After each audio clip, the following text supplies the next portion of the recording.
Alright, well, welcome everyone to another update. Again, you might hear some cars in the background. Sorry, that's just a bit of ventilation outside. But today there's a new update video for a very interesting set of events that have happened between the update, and it's pretty clear. But Hurricane Kirk, Major Hurricane Kirk, has reached Category 5 status earlier today even, and even somewhere late yesterday for me. And now it's on a weakening trend. But here is my most recent post that is describing the peak intensity of Hurricane Kirk. So far, in terms of the dynamics of this, my analysis, it had 165 mile per hour winds, pressure of 920 millibars, and over here we can see that these two blue lines are the most reliable satellite fixed lines that we can use, and always extrapolate information very incredibly in a specific high detail, because compared to the other sat fixes. And we always use these ones in soft DVTO and sims, and taking the average means, they both match the exact intensity that I've updated to, which is a very high confidence sort of way in a low confidence environment. That makes sense, because we don't have any recon directly intercepting this. So we are using this as a very high confidence way. If we match the same statistical analysis at the same level, then there's less of an uncertainty, and therefore other things like standard deviation is less likely to affect the actual peak intensity measurements. So that is our first update. And second thing is just looking into the rapid intensification of Kirk, and on satellite, if satellite will load. This is NHC's obviously been well, it's kind of, I'm a little bit uncertain to what their way of expectation is to this, because their updates are still outdated. They're still saying 145 mile per hour, and they are not able to update it to Category 5 yet. But today we will be discussing that as well, like why it became Category 5 and high intensity 1. And clearly in this rapid intensification phase, to specifically discuss, so far it is a rapid intensification phase peak of 45 mile per hour in 24 hours, and we can see between these periods that here a 120 mile per hour gauge to a 155 mile per hour gauge is a 45 mile per hour peak increase between this, and that counts as rapid intensification. It's not very high intensity. The structure of the system is very similar to Lee, which, like, just looking at this here, is a very similar structure to Hurricane Lee. Obviously the intensification rates were not as quick as Lee, which is 18 mile per hour in 24 hours, which is obviously a very significant amount. But nonetheless, this is still a very equivocal and powerful system. Alright, so this is I'm just using this screenshot because I have not been able to pull this one out and crop it. But from here we're just going to look at this, and this is the water vapor imagery analysis. So there's obviously going to be a couple of fronts across this in the open central Atlantic going towards the North Atlantic, and obviously it's a very high northern latitude, a very eastern latitude for Category 5, and likely one of the strongest in October, November. And also, like, because obviously Mitch was a very strong one in that period, but also, like, this is, like, in terms of its distance and location, it breaks records. Like, there is nothing coming close. This is essentially a Hurricane Lee in a much later period than what is typically expected, and that is evidenced by. So clearly we see here that these temperatures are in the main development region and above north in the central Atlantic is between 2 to even 5 degrees above average. It was the 5 degree above average is slightly more towards the North Atlantic above this cool spot, but the general 2 to 3 degrees above average is between this region where Kirk has traversed through, and this is anomalies, and this clearly defines the season as clearly, as one of the things was that one of the issues at the beginning of the season was the propagation axis of the tropical waves, and you could clearly see through this cool spot these waves fizzled out, and they did not form. And now evidenced by this that the systems that do traverse at this lower latitude and then have recurved across, like Kirk, for example, in more favourable conditions with much less Saharan dust as well and shear, systems can actually rapidly intensify and persists to intensify at a continued rate, not necessarily having to be rapid intensification, but the way these systems have persisted across the environment in this current period is clearly showing the sea surface temperatures are having a significant effect, and likely one of the most significant effects on the way these systems have become a lot stronger than what would be anticipated normally, because you'd have typically maybe an average sort of temperature in this region, for example, and these systems may not necessarily reach their peaks at this intensity. So this is a very unique thing to see, and could it persist the next few years? Yes, and it is induced by climate change and other anthropogenic factors, which are obviously human induced, but this is something to continue to monitor, because this likely will increase in future years, and so we might see more Kirk-like systems. Just going back to this image, because I never got to fully explain it, but essentially the water vapor imagery clearly shows that it's a very dry environment around the southwest flank of this, and across the northwestern flank, but across the path is a moisture-rich environment in which this has propagated through, and as it has better organised and its eyes became more upshear and prevented intrusions through much more organised binding and structure, the eye has also been able to tighten, clear and deepen, and clearly here we're seeing one of the most impressive things about these very high intensity hurricanes, category 5 hurricanes, and a water vapor temperature reading of only minus 13.4 degrees Celsius. Just to put into perspective, Typhoon Mawar, which was a 190 mile per hour typhoon, had a water vapor imagery value of minus 10. So this is showing how intense these systems get, and clearly even a system like Beryl probably likely, I don't quite have the data on it, but I would extrapolate based on the imagery that it had between around minus 13 or even just below into the minus 12 range. So again, this shows that the very high intensity systems and the way the eye and the scene type has developed significantly, and that can be seen here. So even here on an AI DT VMAX, which is it is essentially interpolating data from it's using the scene types and then it's getting values off, and it's currently measuring category 4 low end range.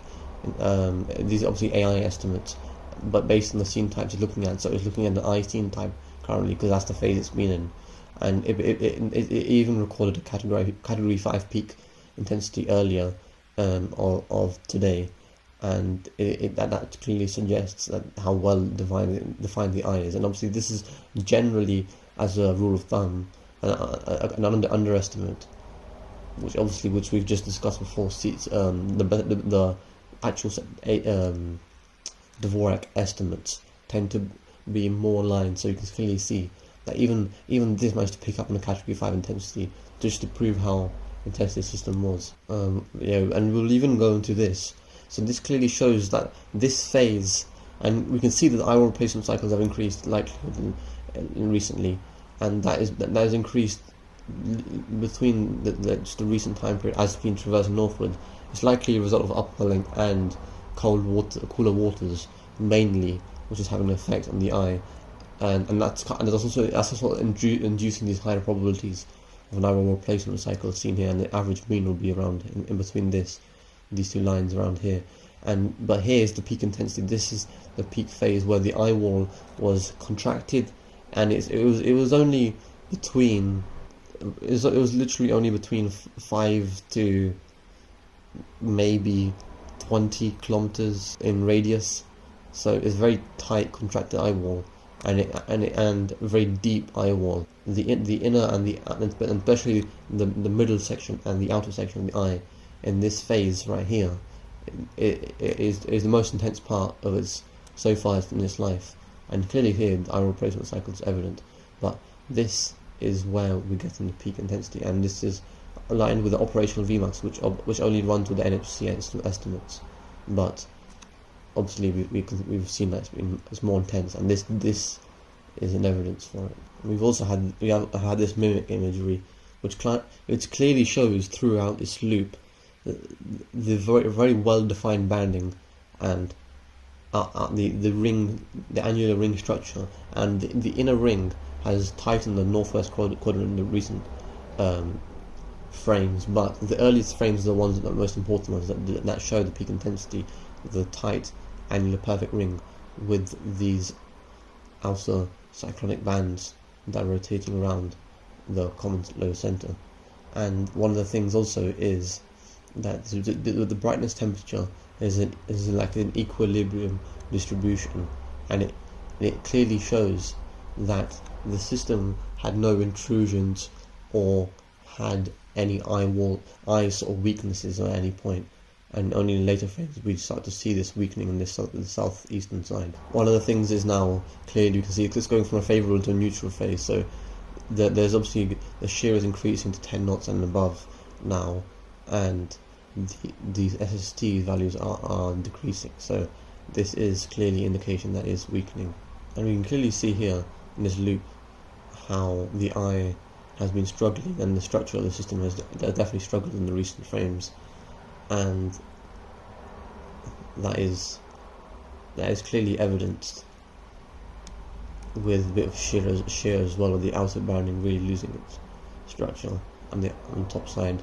And so this region here is essentially the region where the wind shear is starting to pick up as well, and as it traverses into a more northerly latitude, it will start to become more extratropical as it starts to lose its characteristics, and the wind shear might even open up its southern part of the center as it continues to weaken.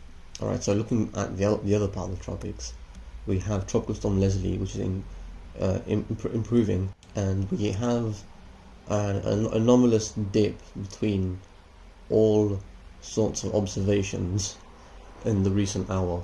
For Tropical Storm Leslie, the National Hurricane Center has went for 65 mile per hour winds, and there's been a huge dip between every single type of observation.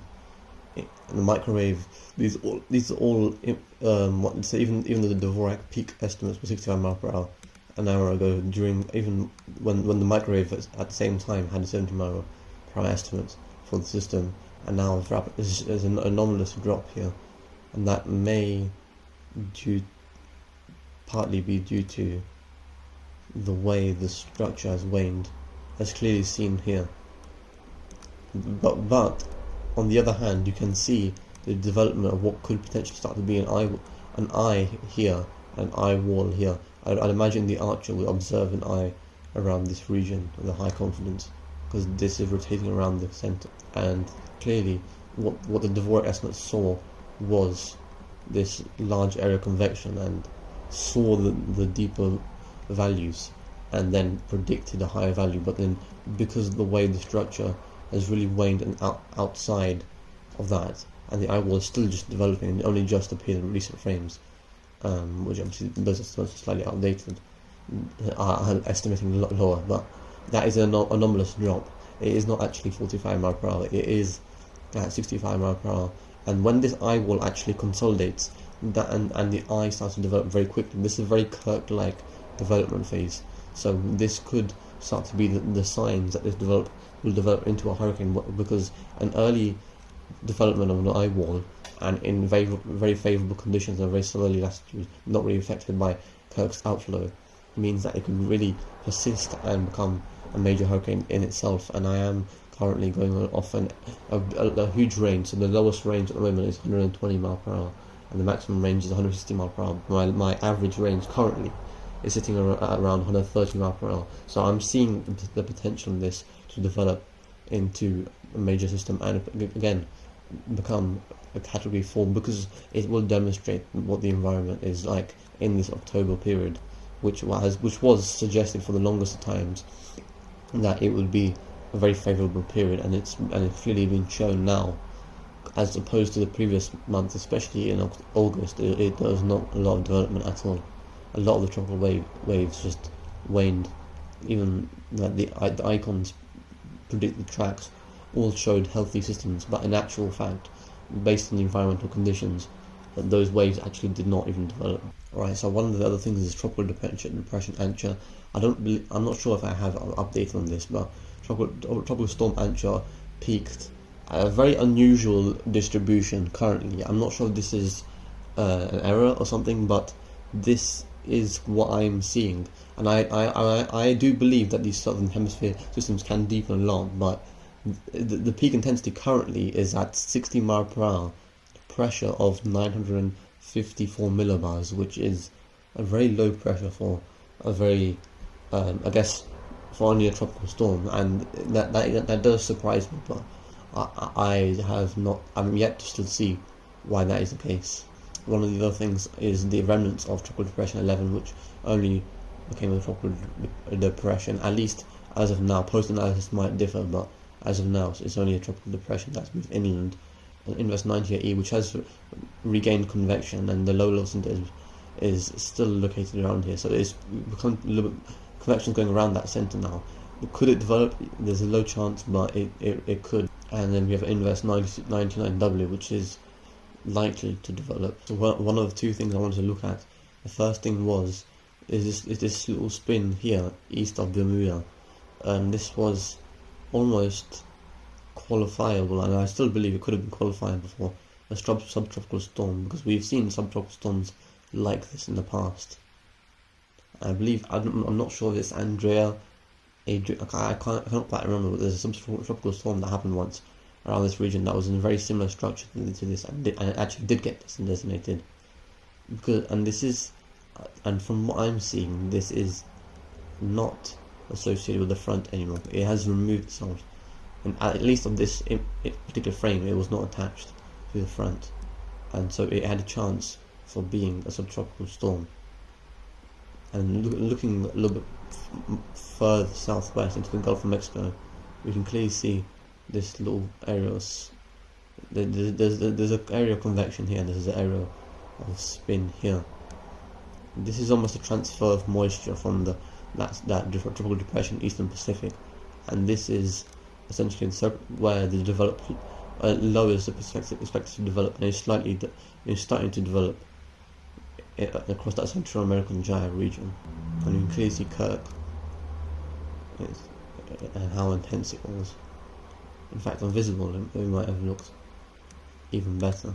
Yeah, on visible, you can clearly see how impressive it looked. Kirk. That is what you seeing a deep eye like that from this satellite sort of image. It gives me a sort of feeling of a high intensity Category 5 storm system. Alright, this is today's update, and I'll catch you guys in the next video, and I will update on any other future system, because Leslie is going to be a big system as well to monitor.